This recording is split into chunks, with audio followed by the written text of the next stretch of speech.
हर हर महादेव दोस्तों। हाय, मैं हूँ अंशु और आप मेरे साथ सुन रहे हैं मेरी ही लिखी हुई कहानियाँ। इश्क का रंग सफ़ेद, भाग 16-17। आखिर एहसासों से दूर इंसान अपने ज़रूरत पूरा करने से पीछे कैसे हटता। मोनिका के उकसाने पर वो उसके साथ देने लग जाता है और दोनों अपने हदें पार करते हुए कर जाते हैं। इससे पहले दोनों इंटीमेट हो पाते, इससे पहले नीरज का फ़ोन घनघना उठता है। मोनिका गुस्से से फ़ोन को उठाकर काटने ही वाली होती है, लेकिन उससे पहले ही नीरज उसके हाथों से फ़ोन खींच लेता है। कितनी बार तुम्हें तुम्हारी लिमिट याद दिलाना होगा? तुम्हारी हिम्मत कैसे हुई मेरा फ़ोन उठाने के या डिस्कनेक्ट करने का? ये बीबियों वाली हरकतें ना करना बंद करो। लेकिन नीरज, ये कॉल हमें डिस्टर्ब कर रही है। इस फ़ोन से मेरी दुनिया चलती है और ये तुम्हें डिस्टर्ब कर रही है तो ये तुम्हारी प्रॉब्लम है। आज के बाद मेरे फ़ोन को टच मत करना, नहीं तो मुझसे बुरा कोई नहीं होगा। नीरज अपने शर्ट के बटन लगाते हुए फ़ोन लेकर बालकनी में चला आता है। हेलो। सामने वाले की बात सुनकर उसके माथे पर चिंता की लकीरें आ जाती है। तो तुम लोग मुझे क्यों कॉल कर रहे हो? मिस्टर सक्सेना को कॉल करो, मैं नहीं जानता हूँ उसे। सर, वो फ़ोन नहीं उठा रहे हैं। आपका नंबर उनके मोबाइल में सेव था। उसके मोबाइल में और भी लोगों का नंबर सेव होगा, लेकिन नहीं, सबको मुझे ही फ़ोन करना है और याद दिलाना होता है कि मैं कौन हूँ। सॉरी सर, मैं दूसरे नंबर पर कॉल कर लेता हूँ। सामने वाला व्यक्ति फ़ोन रख देता है। वेट अ मिनट, नीरज उसे रोक देता है। क्या कंडीशन है उसकी? सर, इनके सर से बहुत खून निकल रहा है। परेशानी की रेखा नीरज के माथे को छूकर निकल जाती है और उंगली से अपने माथे को सहलाने लग जाता है। एक काम करो, तुम हॉस्पिटल में एडमिट करवाओ और अपना अकाउंट डिटेल मेरे नंबर पर सेंड करो, क्योंकि उसके कार्ड को तुम स्वाइप नहीं कर पाओगे, इसलिए मुझे अकाउंट डिटेल सेंड करो, मैं मनी ट्रांसफ़र करता हूँ। उसके ट्रीटमेंट में कोई भी कमी नहीं होनी चाहिए। और हाँ, उसके फ़ोन में और भी फैमिली मेम्बर के नंबर होंगे, उन सभी नंबरों पर कॉल करो, कोई ना कोई फ़ोन उठा ही लेगा। दोबारा मुझे कॉल मत करना। Okay sir. क्या आप इसके भाई हैं? नहीं, उसके साथ मेरा कोई रिलेशन नहीं है। बोलते हुए नीरज गुस्से से फ़ोन काट देता है। क्या हुआ बेबी, किसका फ़ोन है? मोनिका उसे पीछे से बाहों में भरते हुए बोलती है। Monica, leave me alone. Neeraj उसके बाहों से खुद को आज़ाद करते हुए बोलता है। नीरज का मूड उखड़ चुका था। लेकिन क्या हुआ बेबी, क्या कह दिया कॉल पर? कितनी बार तुम्हें तुम्हारी लिमिट याद दिलानी पड़ेगी? कोई मुझे क्या करता है, मैं क्या करता हूँ और मैं क्यों करता हूँ, किससे बात करता हूँ, तुम्हें या किसी को बताना ज़रूरी नहीं समझता हूँ, समझी तुम? इसलिए मेरी लाइफ में घुसना बंद करो, नहीं तो इस घर में घुसने पर रोक लगा दूंगा। पता नहीं किसी को लाइफ में थोड़ी सी जगह क्या दो, लाइफ कंट्रोल करने लग जाती है। गुस्से से बरबराते हुए कमरे से बाहर निकल जाता है। कमरे से निकलकर फ्लैट के आखिरी छोर पर बने हुए कमरे में घुस जाता है। उस कमरे के सेंटर में पूरे महंगी शराब से भरा हुआ एक स्टैंड था। नीरज बिना कुछ बोले पैक पर पैक लगाए जा रहा था।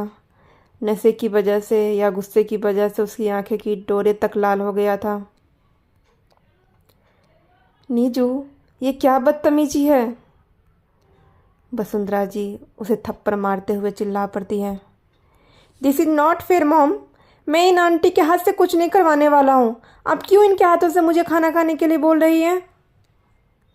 नीरज आराधना जी के हाथों के पर हाथ मारकर खाने की थाली पलट देता है और खाना का अपमान होते हुए देखकर वसुंधरा जी उसके ऊपर हाथ उठा देती है। मुझे बस आपके हाथ से खाना है, इस आंटी के हाथ से नहीं, समझिए आप। नीजू, नीजू मेरी बात सुनो बेटा। वसुंधरा जी उसे प्यार से पुकारती रह जाती है, लेकिन नीरज खुद को कमरे में बंद कर लेता है। अतीत को याद करके बाएं आंख से उसके आंसू टपक पड़ते हैं। बहुत ट्रस्ट करती थी ना आप इन लोगों पर। काश काश इनका असली चेहरा देखने के लिए अब जिंदा रह पाती। गुस्से से हाथों में पकड़ा हुआ गिलास जमीन पर दे मारता है। आज फिर से उसके जख्म हरे हो गए थे। जितना वो अपने अतीत को याद करता था, अपने घर वालों से दूर भागने की कोशिश करता था, किस्मत बार बार उसे ही दोराहे पर खड़ी कर देती थी, जहाँ वो ना चाहते हुए भी वो कर जाता था जो वो कभी नहीं करना चाहता था। सक्सेना मेंसल में सभी हॉल में बैठे हुए थे।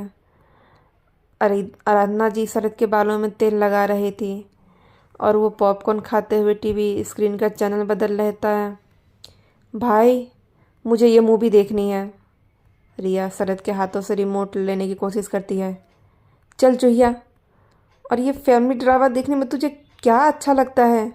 90s की फिल्म में बस फैमिली ड्रामा होता है, ये देख हॉलीवुड कितना मस्त है। नहीं, मुझे ये नहीं देखना है, दीजिए रिमोट। रिया और शरद दोनों रिमोट के लिए लड़ने लग जाते हैं। क्या है तुम दोनों का? अब तो तुम दोनों बड़े हो गए हो। गोविंद जी फाइल बंद करते हुए झल्लाते हुए बोलते हैं। दोनों के कमरे में स्क्रीन लगा हुआ है ना, जाकर अपने अपने कमरे में देखो। क्या हुआ गोविंद, बच्चे ही तो हैं। अरे यही समय तो होता है जिन्हें सब अपने परिवार के समय बिताते हैं। टीवी कौन देखने आता है यहाँ पर? अरविंद जी गोविंद जी को समझाते हैं। रिया बेटा इधर आओ। बड़े पापा, आप हमेशा शरद भाई की ही साइड लेते हैं। मुझे देखना है, कितनी अच्छी मूवी है, हम साथ साथ हैं। तुम हर संडे तो यह वही देखती हो, आज ये देख लो ना यार। रिया मुंह बनाते हुए अरविंद जी के पास बैठ जाती है। बेटा, ये गलत बात है, इकलौती बहन है तुम्हारी, क्यों परेशान करते रहते हो? आराधना जी शरद को समझाने की कोशिश करती है। बड़ी माँ, आप हमेशा उसकी साइड लेती हैं, क्योंकि तू तो बड़ा है ना। ले देख ले, मुंह मत बना। शरद चैनल चेंज कर देता है और अपने जेब में से मोबाइल निकाल कर स्क्रॉल करने लग जाता है। मोबाइल पर अनजान नंबर से 2-3 मिस कॉल देखता है तो वापस फ़ोन मिला देता है। हेलो? क्या? लेकिन कैसे और कब हुआ? वो ठीक तो है? शरद झटके से उठकर खड़ा हो जाता है। सब उसकी बात सुनकर परेशानी में खड़े हो जाते हैं। क्या हुआ शरद, किसका फ़ोन है? बड़े पापा अतुल का एक्सीडेंट हो गया है। क्या? अरविंद जी के हाथों से फाइल छूट जाती है। आराधना जी लड़खड़ाते हुए सोफे पर बैठ जाती है। बड़ी माँ? शरद उन्हें संभालने के लिए बढ़ता है। बड़ी माँ वो ठीक है, हॉस्पिटल में एडमिट है। प्लीज़ आप टेंशन मत लीजिए, नहीं तो बीपी बढ़ जाएगा। श्याम गाड़ी निकालो। अरविंद जी चिल्लाकर अपने ड्राइवर को बुलाने लग जाते हैं। भैया शांत हो जाइए, अतुल मुंबई में है, गाड़ी से हम इतनी जल्दी नहीं पहुंच पाएंगे। मैं चॉपर के पायलट को कॉल करता हूं। हाँ गोविंद, जो करना है जल्दी करो, मेरा बच्चा अकेला है वहाँ पर। हाँ जी, मुझे लेकर अपने जल्दी से मेरे बेटे के पास चलिए। पता नहीं मेरा बेटा कैसा होगा, कितनी चोट लगी है उसे। प्लीज़ मुझे ले चलिए वहाँ पर। हाँ आराधना, शांत हो जाओ, हम चलते हैं। अतुल की एक्सीडेंट की खबर सुनकर पूरे परिवार वाले घबरा गए थे। भैया, नीरज भी वहीं पर है, कॉल करूं उसे? गोविंद जी नीरज की याद दिलाते हैं। और तुम्हें लगता है वो उसे देखने आएगा? अतुल मर भी जाएगा तब भी वो उसे देखने नहीं आएगा। अरविंद जी, मेरा बेटा हॉस्पिटल में और आप कैसे अशुभ बातें कर रहे हैं। अरविंद जी की बातें सुनकर आराधना जी तरफ उठती है। माफ़ कर दो आराधना, गलती से मुंह से निकल गया, तुम चिंता मत करो, अतुल को कुछ नहीं होगा। अरविंद जी उनके दोनों कंधे को पकड़कर शांत करते हुए बोलते हैं, मेरा मन बहुत घबरा रहा है जी, जल्दी कीजिए ना। हाँ हाँ आराधना, बस पायलट आने वाला है, तुम चिंता मत करो, कुछ नहीं होगा, मैंने बात किया है। जहाँ हर कोई परेशान था वहाँ एक चेहरा था जिसके चेहरे पर कोई परेशानी नहीं झलक रही थी, बस लोगों को दिखाने के लिए बिना बहते हुए आंसू को पोंछ लेती है। नीरज 2-4 पैग लगाने के बाद गुमसुम सा बैठा हुआ था। भैया ये देखिए ना, आज मैं क्लास में फर्स्ट आया हूँ। तो मैं क्या करूँ, मुझे क्यों दिखाने आया है। नीरज की बात सुनकर छोटे से बच्चे का मुंह उतर जाता है। सबके भैया तो कितने प्यार करते हैं, आप मुझसे इस तरह से क्यों बात करते हैं। क्योंकि मैं तुम्हारा भाई नहीं हूँ और दोबारा मुझे इस नाम से मत बुलाना। जिसे देखो ज़बरदस्ती इमोशनली इस घर में रिश्ता जोड़ने की कोशिश करता है। उस छोटे से बच्चे का हाथ झटकते हुए नीरज बोलता है। बच्चा बस भरी भरी हुई आंखों से उसे देखता रह जाता है। नहीं नहीं, मैं याद नहीं करूँगा, मुझे कोई फ़र्क नहीं पड़ता है, वो मरे जिए मुझे कोई फ़र्क नहीं पड़ता है, मुझे नहीं जाना है। नीरज खुद को रोकने की, खुद को समझाने की बहुत कोशिश करता है, लेकिन उसके हाथ मोबाइल पर आके रुक जाते हैं और लाख कोशिश करने के बाद भी मोबाइल में कुछ टाइप करने लग जाता है और कुछ पल बाद चाबी उठाकर घर से बाहर निकल जाता है। मुंबई रूपवती हॉस्पिटल। मशीनों के बीच घिरा हुआ एक 23-24 साल का लड़का हॉस्पिटल के बेड पर लेटा हुआ था। जो उसे हॉस्पिटल लेकर आया था वो आदमी बाहर कॉरिडोर में बैठा हुआ था। अतुल को हॉस्पिटल लाए हुए 2 घंटे से ऊपर हो गया था। डॉक्टर की टीम उसकी इलाज कर रहे थे। तभी अरविंद जी और आराधना जी, गोविंद जी एक एक करके सभी हॉस्पिटल में पहुंचते हैं। डॉक्टर साहब मेरा बेटा कहाँ है, कहाँ है वो, कैसी हालत है उसकी। डॉक्टर अभी अभी ऑपरेशन थिएटर से बाहर निकला था और अरविंद जी उसे घेर लेते हैं। देखिए, घबराने वाली कोई बात नहीं है, सर में काफ़ी चोट आई है लेकिन इतनी गहरी नहीं है। हमने स्टिचेस लगा दिए हैं, जल्द ही उनके घाव भर जाएंगे। बाकी हाथ पैर में भी चोट है लेकिन बैंडेज और पट्टी कर दिया है, कोई भी घाव उतना गहरा नहीं और कुछ टूटा फूटा नहीं है। धन्यवाद ठाकुर जी, हमारे बच्चे की जान की रक्षा करने के लिए। आराधना जी हाथ जोड़कर बांके बिहारी को याद करती है। क्या हम उससे मिल सकते हैं। नहीं, अभी वो ओटी में है और एनेस्थीसिया का असर है, हम उसे नॉर्मल वार्ड में शिफ्ट कर देंगे तो आप लोग मिल लीजिएगा। जी थैंक यू डॉक्टर। डॉक्टर की बात सुनकर सभी चैन की सांस लेते हैं। कॉरिडोर के आखिरी छोर पर खड़ा हुआ नीरज भी डॉक्टर की सारी बातें सुन लेता है और चुपचाप वापस मुड़ते हुए हॉस्पिटल से बाहर निकल जाता है। आप लेकर आए थे मेरे बेटे को हॉस्पिटल। अरविंद जी स्टूल पर बैठे हुए आदमी की तरफ देखते हुए बोलते हैं। जी थैंक यू बेटा, थैंक यू, आप लोगों की वजह से दुनिया में इंसानियत बची है, अपने होते हुए भी नहीं आपने मदद किया, धन्यवाद उसे समय पर अस्पताल पहुंचाने के लिए।